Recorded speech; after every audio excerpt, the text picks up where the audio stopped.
क्या आपने कभी सोचा है कि ब्रह्म मुहूर्त को इतना पवित्र क्यों माना जाता है और क्यों शिवरात्रि, विशेषकर महाशिवरात्रि की रात शिव साधना के लिए सर्वोत्तम समय कही गई है। दोस्तों, आज हम जानेंगे उस दिव्य रहस्य को जो आपके जीवन की दिशा बदल सकता है।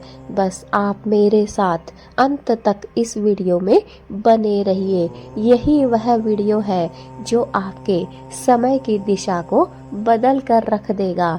चाहे आपका समय कितना भी खराब क्यों ना चल रहा हो, भगवान भोलेनाथ स्वयं आएंगे आपकी प्रार्थना सुनने के लिए, आपकी प्रार्थना, आपकी मनोकामना को पूर्ण करने के लिए। बस बने रहिए मेरे साथ इस वीडियो में अंत तक और कमेंट में जय भोलेनाथ जरूर लिख देना अगर आप भोलेनाथ की महिमा प्राप्त करना चाहते हैं तो। दोस्तों, ब्रह्म मुहूर्त सूर्योदय से लगभग 1 घंटे 36 मिनट पहले का समय होता है। मैं हर एक वीडियो में आपको यही बताती हूँ कि 3 से 5 बजे के बीच का जो समय होता है, अर्थात उस समय ना रात होती है और ना ही सुबह होती है। उसी समय को हम एक पवित्र समय कहते हैं। वही पवित्र समय होता है ब्रह्म मुहूर्त। दोस्तों, इस समय हमारा मन, मस्तिष्क और आत्मा के जागरण का समय रहता है। इसी समय हमारी आत्मा, हमारा दिमाग और हमारा मन तीनों एक साथ जागृत होते हैं। सुबह के समय हमारा मन जागता है, हमारा दिमाग जागता है, लेकिन हमारी आत्मा सोई रहती है। रात के समय हमारा मन सोया रहता है, मस्तिष्क सोया रहता है, लेकिन आत्मा जागती है। लेकिन ब्रह्म मुहूर्त का समय वह समय है जिस समय हमारा मन, मस्तिष्क और आत्मा तीनों एक साथ जागृत रहते हैं। इस समय वातावरण में सात्विक ऊर्जा सबसे ज्यादा होती है।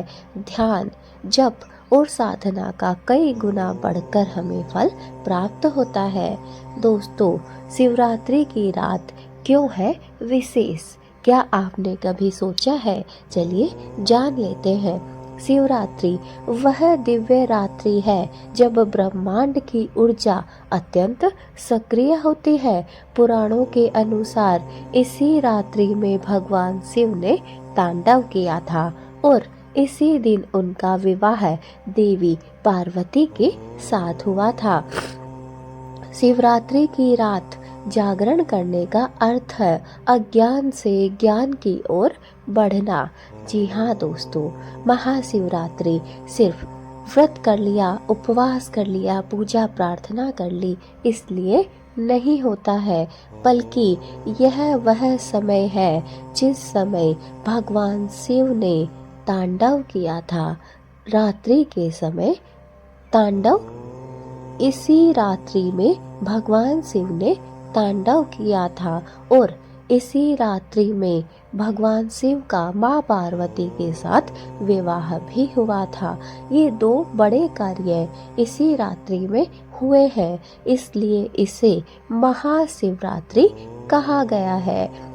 इसका अर्थ है कि हमारे भीतर जो भी अज्ञान है उसे छेद कर हम ज्ञान की तरफ बढ़े। भगवान शिव चाहते हैं कि हम अपने मन मस्तिष्क से अज्ञान को दूर कर दें और ज्ञान की प्राप्ति करें। जब ब्रह्म मुहूर्त और शिवरात्रि का संयोग होता है तो साधना का प्रभाव हजारों गुना बढ़ जाता है।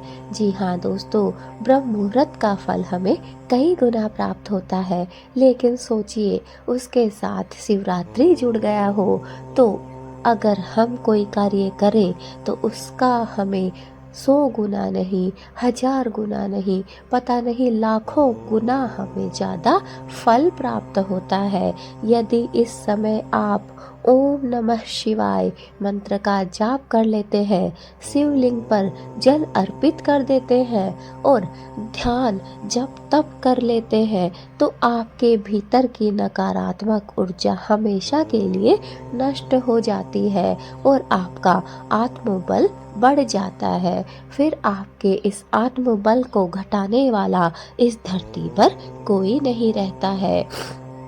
दोस्तों, वैज्ञानिकों का मानना है कि ब्रह्म मुहूर्त में वातावरण में ऑक्सीजन का स्तर बहुत ज़्यादा होता है।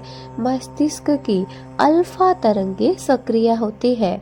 इससे ध्यान गहरा और प्रभावी भी बनता है। शिवरात्रि की रात जागरण से रीढ़ सीधी होती है, जो शरीर की ऊर्जा को ऊपर की ओर प्रवाहित भी करती है और इसमें आध्यात्मिक रहस्य भी माना गया है। भगवान शिव को आदि योगी कहा जाता है। योग की शुरुआत उन्हीं से मानी जाती है। जब आप ब्रह्म मुहूर्त में शिव का स्मरण करते हैं, तो आप सीधे ब्रह्म चेतना से जुड़ जाते हैं। यह समय केवल पूजा का ही नहीं, बल्कि स्वयं को पहचानने का समय भी होता है। हम में से अधिकांश लोग ऐसे हैं जो सिर्फ भाग रहे हैं, जो सिर्फ खा रहे हैं, जो सिर्फ घूम रहे हैं, जो सिर्फ अपना कार्य कर रहे हैं। ना हमारा कोई लक्ष्य है, ना हमारी कोई पूजा है, ना कोई साधना है। बस जीवन है, इसे हम काट रहे हैं।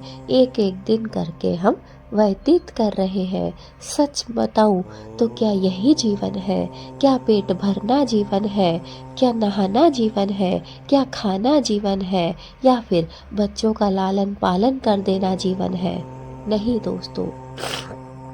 दोस्तों, अगर इस बात पर हम विचार करने लगे तो महाशिवरात्रि और ब्रह्म मुहूर्त के इस संयोग को भूल जाएंगे। इसलिए इस टॉपिक पर हम फिर कभी बात करेंगे। अभी बात करते हैं क्या करें इस शुभ समय में। अगर यह संयोग बन रहा है तो इसका फायदा हम कैसे उठाएं? आपको करना क्या है दोस्तों? ब्रह्म मुहूर्त में आपको उठना है, अर्थात 3 से 5 बजे के बीच आपको बिस्तर का त्याग कर देना है। स्नान करके आपको स्वच्छ वस्त्र धारण करने हैं और एक दीपक, शुद्ध घी का दीपक जला लेना है। देखिए दोस्तों, हमेशा मैं कहती हूँ कि आपको स्नान ध्यान की कोई आवश्यकता नहीं है। ब्रह्म मुहूर्त सिर्फ पूजा पाठ योग तपस्या के लिए है। लेकिन आज महाशिवरात्रि है, संयोग है शिवरात्रि का, इसलिए आपको स्नान ध्यान करना है। 2-5 मिनट आपको अपना नहाने में बिता देना है, स्वच्छ वस्त्र पहन लेने हैं और एक शुद्ध घी का दीपक आपको प्रज्वलित करना है। ओम नमः शिवाय मंत्र का 108 बार आपको जाप करना है। कम से कम 15 मिनट आपको ध्यान करना है। बहुत से लोग ऐसे हैं जो ध्यान नहीं कर पाते हैं, जो ओम नमः शिवाय बोलते हैं, लेकिन मन में कहीं कोई जयपुर घूमता है, कहीं कोई दिल्ली घूमता है, कहीं कोई अमेरिका घूमता है। ऐसा हो रहा है, होने दीजिए, कोई बात नहीं। फिर भी आप जाप करते रहिए, ओम नमः शिवाय को मत छोड़िए। 108 बार इसका जाप कीजिए। आपका मन आज नहीं तो कल, कल नहीं तो परसों खुद ही लाइन पर आ जाएगा, खुद ही ओम नमः शिवाय बोलने लग जाएगा। जहां आपका मन जा रहा है, ढीला छोड़ दीजिए, जाने दीजिए। बस आपको अपना जाप करना है, ओम नमः शिवाय, ओम नमः शिवाय। और कोशिश कीजिए कि भगवान शिव की प्रतिमा आपको दिखाई दे। यह आपको 15 मिनट करना है। भगवान शिव से हाथ जोड़कर प्रार्थना करनी है।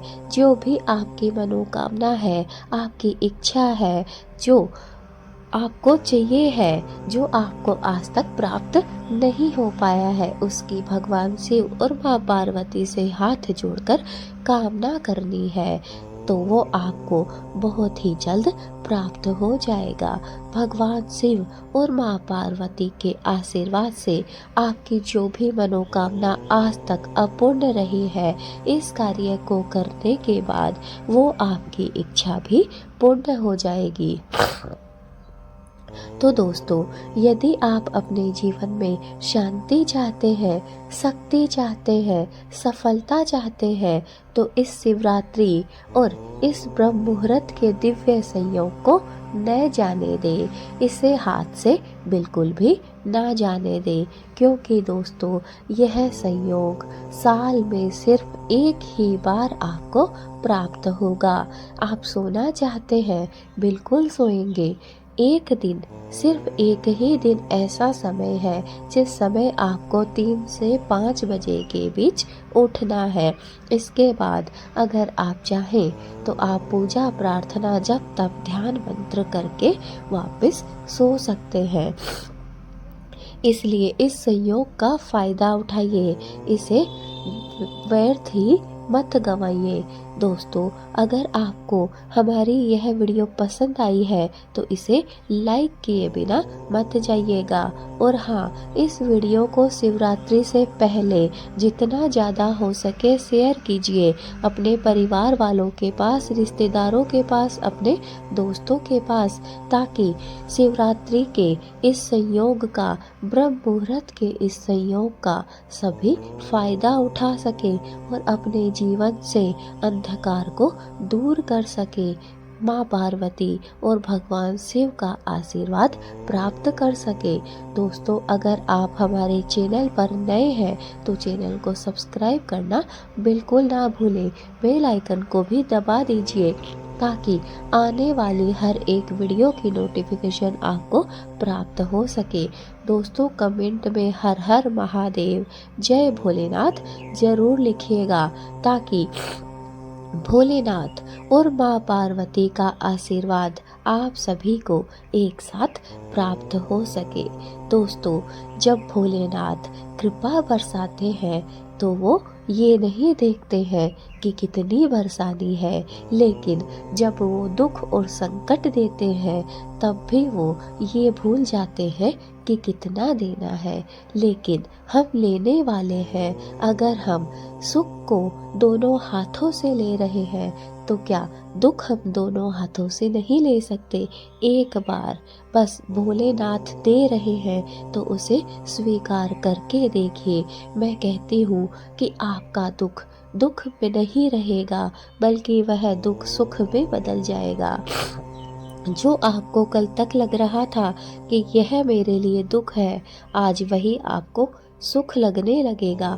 बस एक बार जो भी भोलेनाथ दे रहे हैं उसे स्वीकार कीजिए। दोस्तों, आज की हमारी वीडियो यहीं तक, क्योंकि अभी मेरी थोड़ी तबीयत ठीक नहीं है, इसलिए अगली वीडियो में मैं आपके लिए लेकर आऊँगी शिवरात्रि के दिन आपको कैसी पूजा करनी है, किस तरीके से भगवान भोलेनाथ और माँ पार्वती की आराधना करनी है। देखिए दोस्तों, वैसे तो पूजा प्रार्थना मैं नहीं मानती हूँ, बस पूजा प्रार्थना सच्चे दिल से होती है, सच्चे भाव से होती है, सच्चे मन से होती है। अगर आपके भाव शुद्ध है, आपका मन साफ है, आपकी आत्मा पवित्र है, तो किसी पूजा प्रार्थना की जरूरत नहीं होती है। जय भोलेनाथ।